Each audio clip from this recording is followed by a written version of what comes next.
But first, she is the first female winner of The Biggest Loser, and now our hometown girl, Allie, is here to share her secrets with you. Thanks for being on the show. Absolutely. Are you kidding me? I was so anxious to get back home. I'm like, I've been all over the country. I'm like, I want to go to Arizona. Well, we're glad to have you back. You guys lost so much weight. We have to look at the before and afters. Okay, because they're amazing. It's like forever going to be. I know, it is, but it's so inspiring. How much weight did you and your mom lose?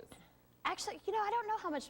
Mom lost like 86 pounds. I lost 112 pounds. So, I mean, just crazy. And Mom is still working on her goal. And that's kind of, I think that's like the purity of it, too. It's like, yeah, we had our season finale. And, you know, Mom is still like on her mission. She didn't get to her goal that she wanted to by the finale, but she looks absolutely amazing and fabulous. And now we're like, okay, Mom, let's get going. Keep going. And yeah, you know, it doesn't stop at the finale. And I think that's part of it. It's like you have to, for me, what I realized, I have to continue to set goals. It's like the finale, I was going. But once it almost got there, I was like, okay, I need to set another goal because I can't have it end. It's a continuing, it's a journey, it's a process. And you seem like you've always been this way, though.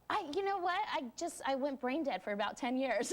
No, it's because you're just so energetic and ready to go. I mean, let's start from the beginning, though. The audition. I mean, why did you guys audition? Well, you know, I had heard about the Biggest Loser for a couple seasons. My sister actually is like a fan, like a fanatical fan. She wouldn't miss an episode, and I was like, The Biggest Loser? Why? Because I'm the fat sister, I should watch it? You know what I mean? And I was just like, so I was resisting because the name was very, you know, not very friendly. And then I saw a couple of episodes and I was like, okay. And one night, it was season 3 finale. I was sitting on the edge of my mom's bed with her and I was watching it and I was like, wow, this show really changes people's lives. And I was like, I looked at her, I was like, Mom, I know, isn't that, oh my gosh, it's so crazy. I was like, I want to do that. Like, I want to do that. I knew I wanted to change my life. I just didn't know how. And so I downloaded the application and it was just like so extensive. And I was like, there's no way they're going to choose us or me, you know? And so, but they did. Well, I didn't fill it out. And so I'm working and I get this like text from my mom, good news, Biggest Loser's in town months later. Oh, and I was like, good news. That's right, because they held auditions here. Yeah, and she's like, it's open casting call. I was like, Mom, I can't afford to, I'm booked. And she's like, you can't afford not to, Bubba. And I was like, okay. And so I was like, well, then you have to go find out where I need to line up. And so she goes down to the Mesa Arts Center where the open casting call was.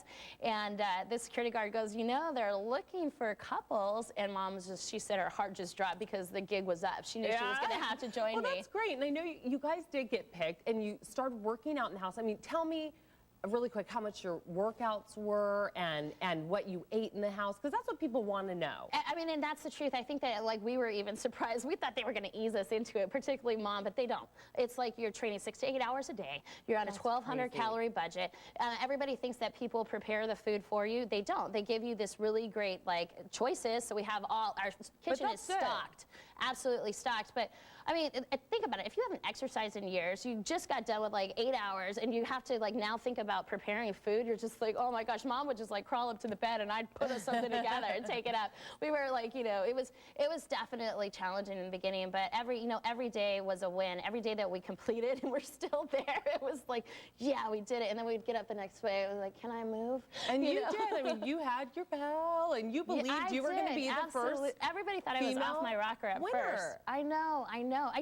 I don't know how to explain it, and some people think it's like really hoaxy, but I just knew that I knew that I was going to be the first female Biggest Loser, and I would ring this little bell that really didn't ring, so I'd have to shake it really hard, and I would say, believe it be it, Mom, believe it be it, like, I'm going to be the first female Biggest Loser, and she's like, oh, Bubba, you know, it was just like, but you did, and we got to watch your finale. I mean, what was that feeling like? I did it. Like, I actually nailed it. Like, it was awesome. You know, I really haven't, I went to the Today Show and I didn't get to, it was such a whirlwind, you know, and so I'm on the Today Show and they're showing like the picture of me like on the scale and the confetti falling. I saw that vision, like from everything. I knew I had to. You're giving me goosebumps. Oh, you know, I mean, it's true. Like, I knew that I had to win the last weigh-in so that I would have the highest percentage of weight loss, so that I could choose the order of who weighed in, because my vision was, I was standing on that scale when the confetti started falling and Allie yelled, "You're the first female Biggest Loser," and I just knew, and it was like, it was so much bigger than me, you guys. When I came home after that last weigh-in at the ranch, there were so many times where I was like, you know, I wanted to give up. I was tired. It was hard. I was working out more than I ever worked out, and having to put like a 40-pound weight vest and push myself further than I ever thought. And then I would like, there would be times where I'd want to give up, and someone would come and say, "Oh, go, Allie! Like, I'm inspired by you." I know, that's so great. You still work out in Chandler, and people see you and cheer, and I wish we could stay and talk all day. I know, and I'm a talker. One last tip for everyone out there who maybe is going through the same thing you did. I mean, how can we reach our goals? I think, you know, to reach your goal, you just have to tell the truth of where you are and actually sit down and figure out where you want to go. And just put, you know, believe in yourself and start dreaming again, but put action to your beliefs. You can say, "I believe it, be it all day long," but until you take that first step, you're not going to go anywhere. And you just got to re-choose, because each moment you're going to need to re-choose and choose back into your life time after time again. Well, thanks for being here. Congratulations. We're so excited for you.